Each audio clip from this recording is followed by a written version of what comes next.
mga bunga ng inyong pagpupunyagi. Kabataang Pinoy na tunay na wagi. Kilalanin ang mga hanep na anak ng expat Pinoy.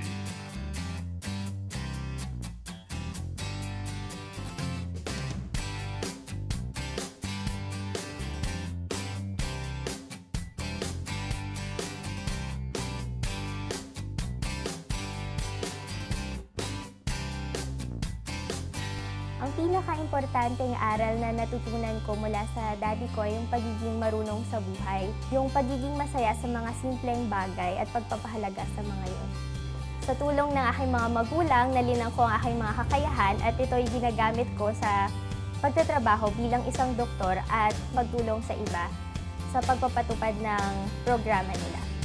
Hi, ako si Maria Trini Asuncion, anak ng expat Pinoy.